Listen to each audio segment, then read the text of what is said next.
wala akong ginagawang masama. Kung meron kang dapat kausapin, asawa mo. Kailangan maibalik mo ang Javier Corporation to its former glory. Accepted you. Alfred! Take na ako ng vows. Vow? Vow of poverty, vow of obedience, vow of chastity. Hindi ka na pwedeng makipag-sex. Kaya, Daddy. Busy-busy yung daddy mo. Si Yasmin na lang dahil mawala ng sakit. As your new president, I am bent restoring Javier Corporation back to its fighting form. Napangako ko bilang gobernador ko'y magiging isang magandang ehemplo. Pour forth your Holy Spirit upon them so that they may fulfill in their whole lives the promise they have made today.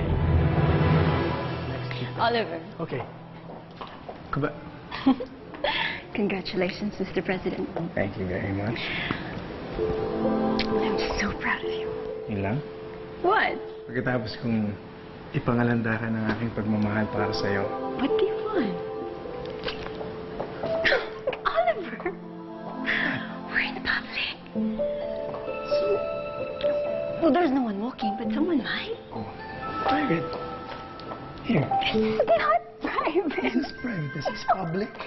This is private. No, it's not, and you know it. Hey, wait. Gawin mo yung mga promises mo, ha? Para magpakasal na tayo. Agnes, I love you. Gagawin ko lahat ng sinabi ko doon sa loob. In 3 months. Anything for you. Anything. I love you. Excuse me? Yes, sir. Nakaka-istorbo yata kami. Pasensya na, anak. Hindi ako nakapunta dyan. Sabay tayo sumumpa eh. Ikaw sumumpa sa Diyos. Ako sumumpa sa bayan. Okay lang po, Dad. Every year naman po yung renewal ng vows namin. Kung pwede lang po kayo. Nasaan bahay ba kayo, Dad? Nandito ako sa puntod ng mami mo. Dinadalaw ko siya. Sigurado ako, masaya-masaya si Mami dahil natupad na ang pangarap niyo. Congratulations ulit, Dad. Salamat, anak. At sigurado ko, yung bayan ng Milagros, magiging the best sa buong Pilipinas. Pinaka-honest, pinaka-malinis. Dahil kayo ang governor. Susubukan ko, anak. Susubukan ko. Dad, sigurado yun. Kayo pa. Pag nanumpa kayo, nakataga sa bato. Kaya, anak. Bye.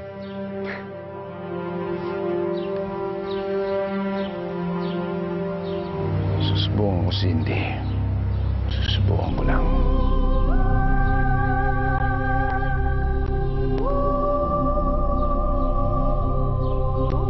Sir, sigurado po ako, hindi kayo magsisisi. Sir, ito sir ha, 2 buwan lang. Pero ang in-invest ninyong magiging trip na po. Talaga, Bert. Sinabi mo yan, aasahan namin yan. Ay, sir, basta ako sir, aasahan nyo talaga sir. Talaga, ha? Sige, Bert. Oh. Una na kami. Ingat sir, Bert, thank you sir. Good luck. Ha? Sige. Tara. Tama ang sinabi niya, no? Ni Bert.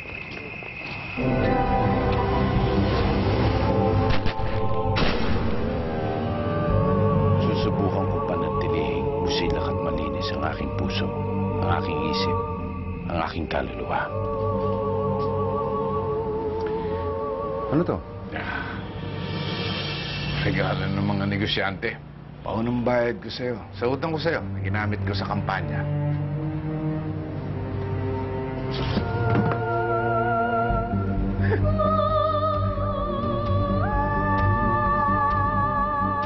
Susubukan kong maging mabuting ehemplo sa ating mga kababayan. Mamumuhay ako ng simple at marangal. Lita. Leo, Kumusta na si Andrea? Kinunan siya ng dugo kanina para sa blood test niya. Tapos pinaschedule ko na rin yung kanyang first radiation therapy session next week. Inoobserbahan na lang nila kung paano magre-respond ang katawan niya sa oral medications. Ikaw naman, Governor Valderrama, kumusta ka? Walang pagkakaiba. Congratulations sa'yo. Proud kami. Salamat. Nabasa mo na ba ito?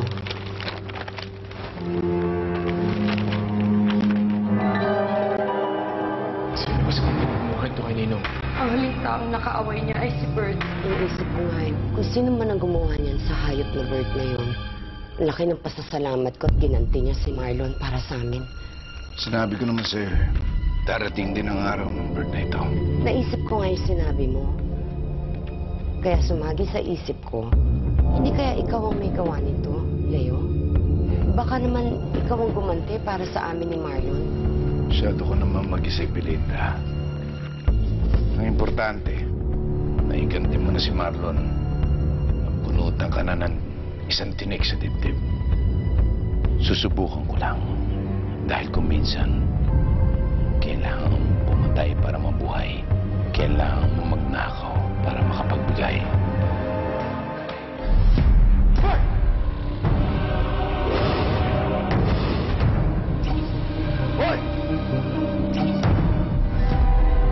Ako titigilan. Ha? Hindi mo ba ako titigilan? Ano ba? Leo, Leo. Leo, tama na, tama na. Leo, Leo, tama na, tama na. Leo. Ano ba? Ano bang kasalanan ng batang ito sa'yo, Leo?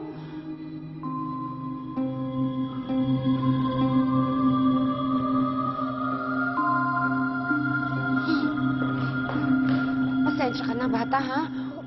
Okay ka ba?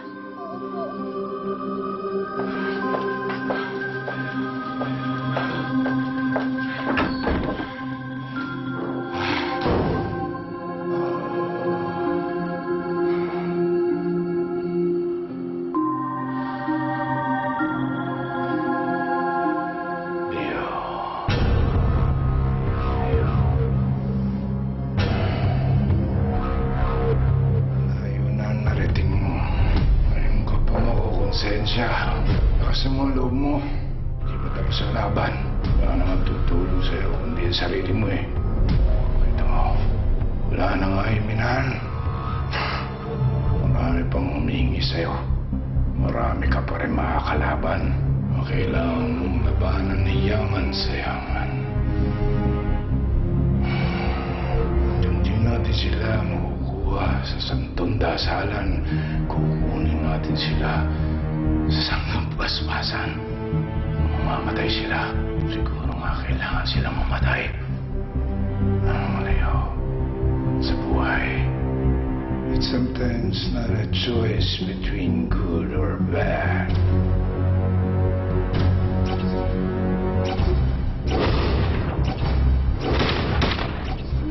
Sometimes a choice between two evils.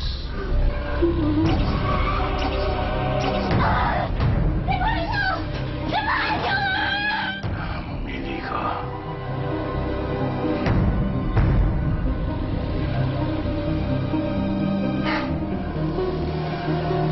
I just made my choice.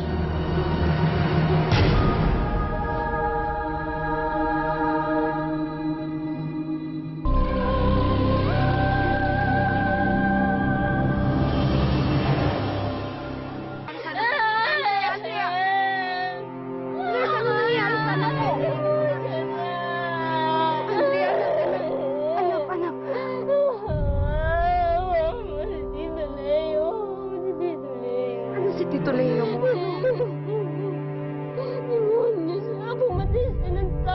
Anak, tama na, anak. Panaginip lang yun.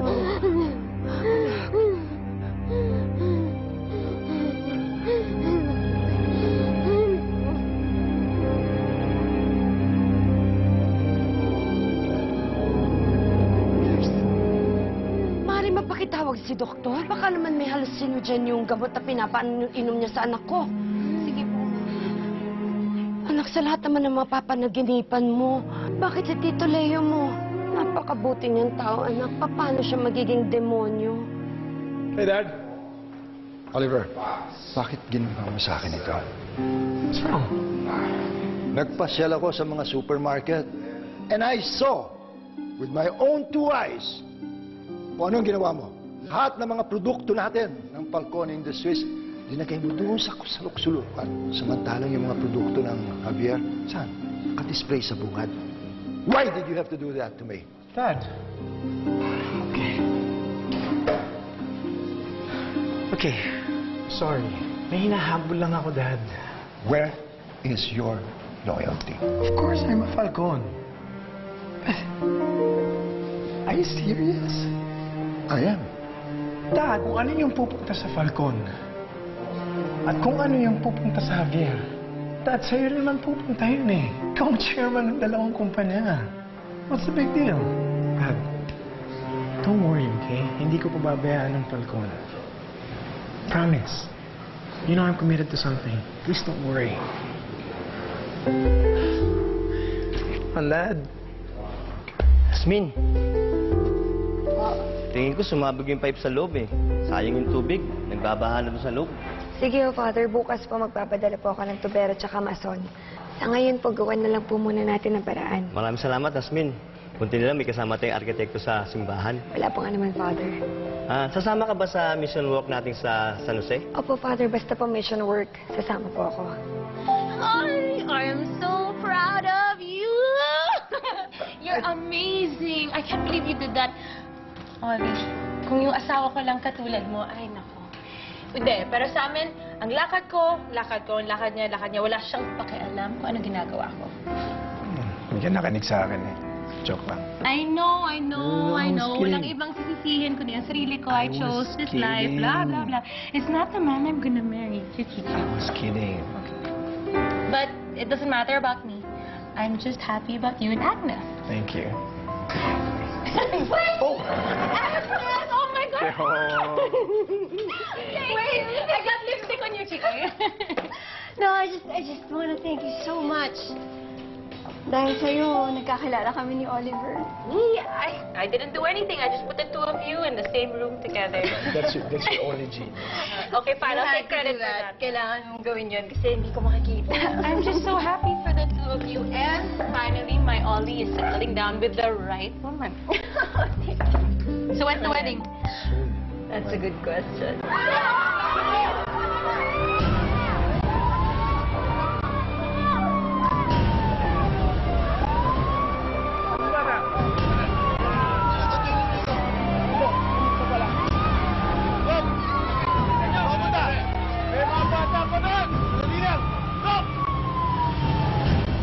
Sa mga relief goods, okay na siya. I finally did it! I finally passed the bar exams. Yeah, okay lang. Mamaya natin pag-usapan yan. Nasa meeting kasi kami. Okay? Sensya na. Anyway, yung relief goods, matideliver na bukas. Congratulations. I mean, Attorney Wendy Zaguirre. Congratulations. Attorney, congratulations. Oh, cheers. Attorney Cheers. Wendy Zaguirre. Cheers. Nahinay lang, Edson. Nahinay lang.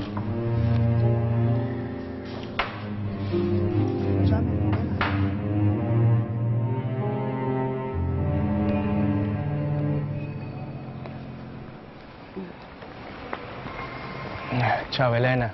Niyak, Sara, te amo. Elena, nanumpa ako sa Diyos. ¿Qué cosa? I made my vows to God. ¿Qué cosa? Ho fatto il mio voto a Dio. Oh. Mi dispiace. Scusi. Scusi. Jasmine, may lakad ka ba mamaya? Mag-date naman tayo. Ako, engineer. Hindi ako nakikipag-date. Bakit naman?